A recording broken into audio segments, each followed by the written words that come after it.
inspect yourself in the gems. Oh god, whoa, I'm upside down in this one. That's freaky. That is weird. Oh, that one too, wait. What? Oh my god. That's how reflections work. No, this one I'm right side up. Are we filming? Oh, but now I'm not.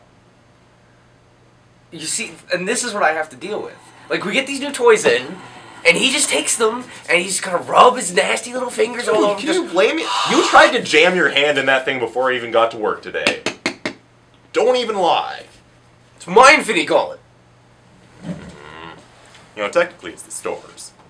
Whatever. Alright, well, we're gonna put our cider differences with the Infinity Gauntlet this week. Boom! Always with a fake punching. You really feel bad? It's okay. Yes, they do. You go. Okay. Well, while Morgan cradles his Infinity Gauntlet, we'll start real quick. I'm gonna start you off this week. Hellboy and the BPRD, 1952. This is you and your sweet talk. New from Dark Horse, Mike Mignola, John Arcudi, and Alex Mayleave taking over art duties on this. This sees obviously 1952, Hellboy fighting with the BPRD against probably Nazis and monsters and other things that you will find hidden away in the deep, dark recesses of caves, and Hellboy will punch them. That's what Hellboy does. But yeah, this looks really cool, really nice Alex Mayleave art. Not a lot of Hellboy though, but yeah, what you get is some good Hellboy. I mean, Mike Mignola only lets people actually use Hellboy right, they don't so like much actually outside of his do it. books. Yeah, yeah. And I've got another debut for you here. This one from Dynamite Comics. This is the first issue of Shaft, based not actually on the old Richard Roundtree movies, but rather on the original novels that informed them. It's written by David F. Walker and drawn by someone who I believe I pronounced the name Bilky Evely. I'm probably wrong, probably very wrong, but it's probably one of the best drawn Dynamite books I've seen, I'd say all year, but to be honest, like, the last 5 years.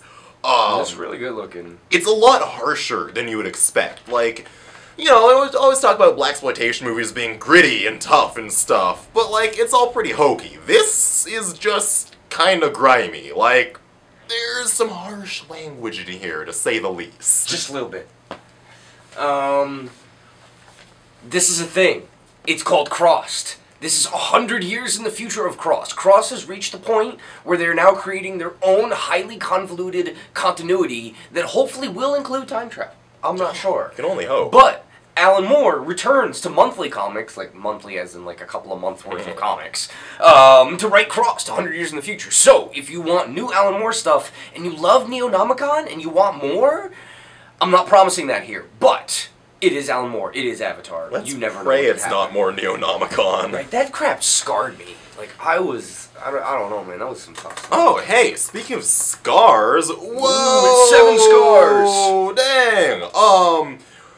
This is the second issue of Kurt Busiek and Benjamin Dewey, as well as Jordi Belair, because you can't forget Jordi Belair on a book.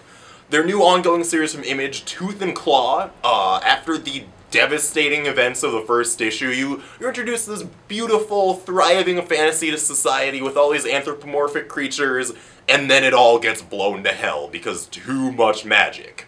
This sees the introduction of someone decidedly less anthropomorphic, a human even, and let's just say they don't really get along too well. But this is more beautiful, beautiful, beautiful art. Probably one of the prettiest books on the stands right now. It's really nice. It's got a great kind of fantasy action feel, but a bit more hard-edged than, say, like Saga. You know, it's got kind of a I don't know, it definitely feels like it's a bit less light. It is a bit less light, yeah. And finally, after years and years of waiting and paying overpriced prices for these back issues, Burly Man Entertainment, the Wachowskis comic book imprint company that doesn't really make comics anymore, brings you Shaolin Cowboy by Jeff Darrow. This has got issues 1 through 7 of the original series that came out in 2004, 2005. Never been collected before now. They always said there would be more, and they kind of did more in the Dark Horse stuff. And let me warn you, if you started with the Dark Horse stuff, it's not the same. That was basically a joke. Yeah, that was kind of joke. This is legitimate comic books. This also, like, it's everything that you love about Jeff Darrow, but in sequential pages, and it's not just fighting zombies with a chainsaw. And you don't have Frank Miller holding him back. And you don't have Frank Miller holding him back. I mean, this is just utterly beautiful. I mean, there's, like, huge, gigantic cities that exist on the back of these, like, giant kind of dinosaur-like animals, and there's all sorts of crazy alligators and chainsaws and sharks and crabs. Yeah. Oh, the crab. Oh, man. So much crab. Aww. Gonna hop over to DC here for what I believe is the most significant event in the entire year's worth of comics. The return of the greatest superheroes ever, Blue Beetle and Booster Gold. The blue and gold! They're back! In the Keith future. Giffen and J.M. DeMatteis have finally brought back the greatest duo ever, unfroze them from cryogenic slumber for 1,000 years, and unleashed them on the world of Justice League 3000.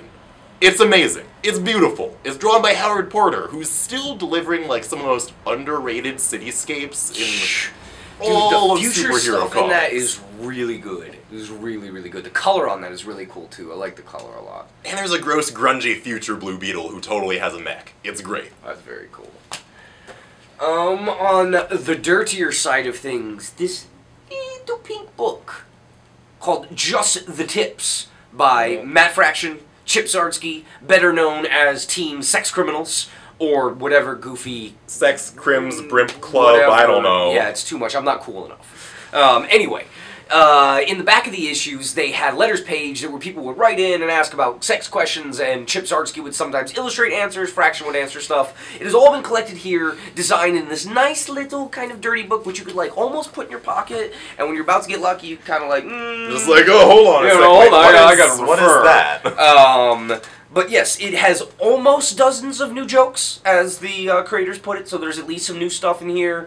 But it's a great little, bedside table book, just kind of leave it there. Maybe a stocking stuffer even. It's a It good is that stocking season. stuffer. That's a great idea, Morgan. And now, normally at this point, we would, throw to somebody else, but we fired them.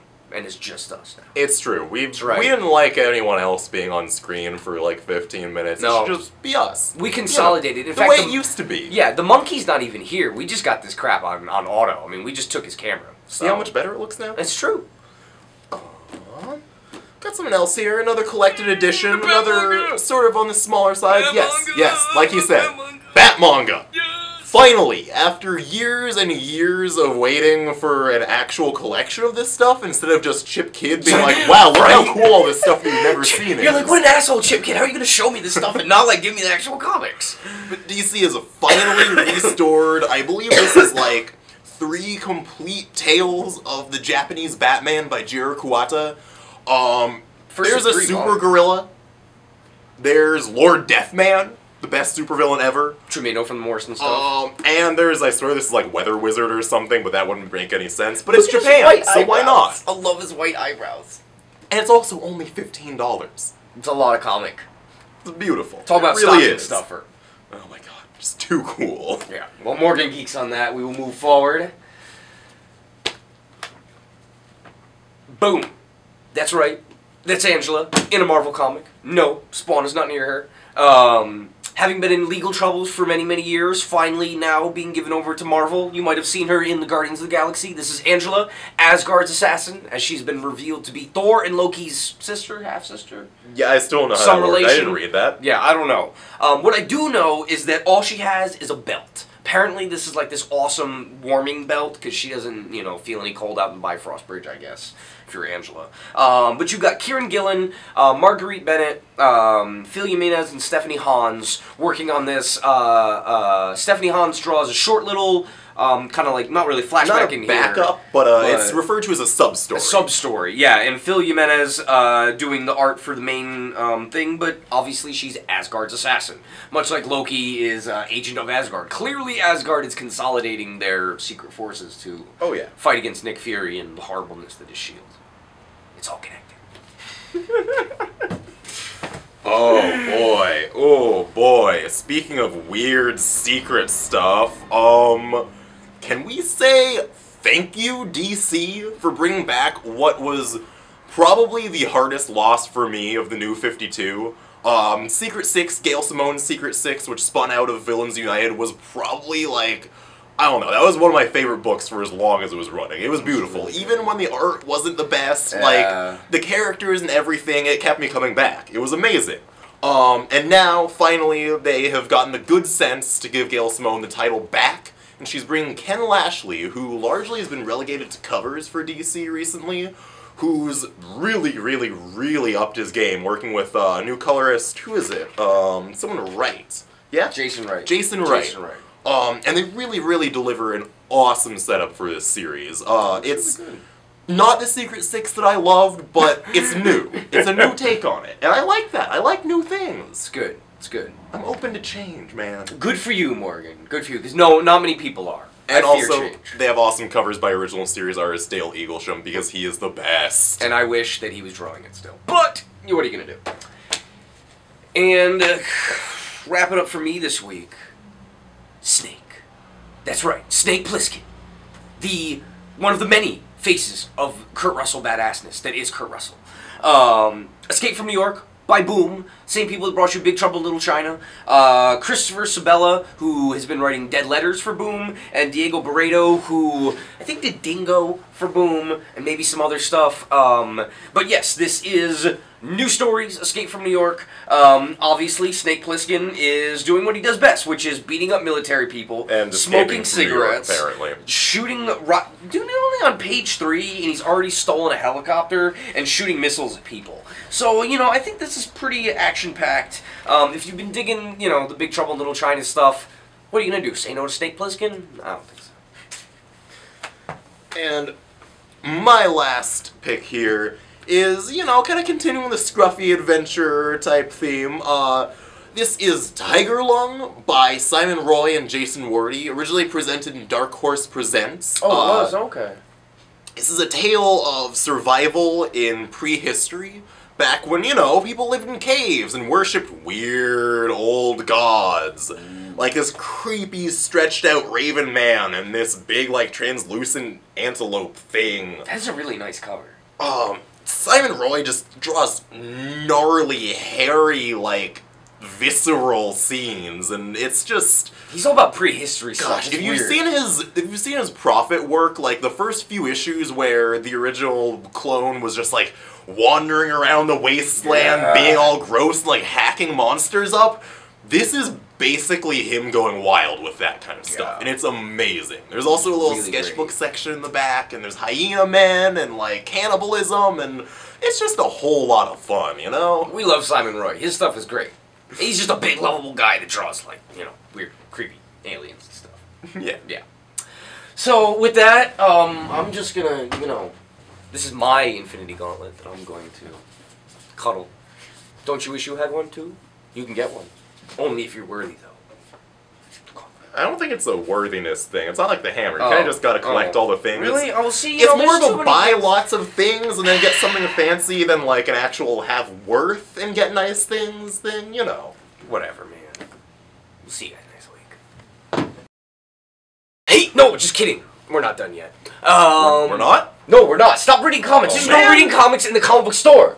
How dare you? I'm gonna tell Perry.